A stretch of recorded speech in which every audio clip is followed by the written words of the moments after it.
আমার চাকরির চেয়ে আমার মালিক বড়।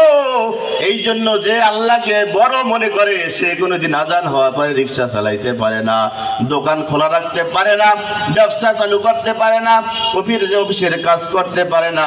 কারণ মুমিনের সামনে যখন আল্লাহর নাম নাও হবে, মুমিন তো থর থর করে কাঁপবে, পাগল হয়ে যাবে, আমল করার জন্য মসজিদে দৌড়াবে। ঠিক কিনা বলে? আজান মুয়াজ্জিনের কোনো ভাষা নয়, মুয়াজ্জিনের বানানো কোনো কথা নয়। আজান আমার মাওলার ভাষা। মুয়াজ্জিনের কণ্ঠে শুধু প্রচার করা হয় আল্লাহু আকবার, আল্লাহ সবচেয়ে বড়। কুল হুয়াল্লাহু আহাদ আল্লাহুস সামাদ লাম ইয়ালিদ ওয়া লাম ইউলাদ ওয়া লাম ইয়াকুল লাহু কুফুয়ান আহাদ। আমার ভাই, আমার বন্ধুরা, ইন্নামাল মুমিনুনা, যখন মুমিন পাগল হইয়া যায়, মুমিন যখন আল্লাহর নাম শুনে তখন ইবাদত করার জন্য, আল্লাহর ডাকে সাড়া দেওয়ার জন্য পাগল হয়ে যায়।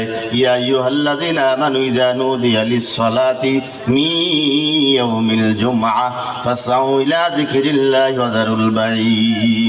যখন জুমার আযান হয়ে যায়, মুয়াজ্জিন তখন জুমা নামাজের জন্য, মুমিন তখন জুমার নামাজের জন্য পাগল হয়ে যায়। যখন কোনো বয়ানের জন্য এলান করা হয়, বয়ানে যাওয়ার জন্য পাগল হয়ে যায়। জিকিরের মজলিসের জন্য দাওয়াত দেওয়া হয়, জিকিরের মজলিসে মুমিন যাওয়ার জন্য পাগল হয়ে যায়।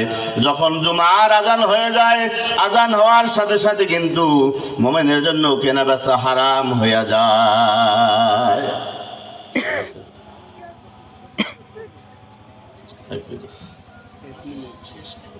এই জন্য আজান হবে, টাইম শেষ, বয়ানও শেষ।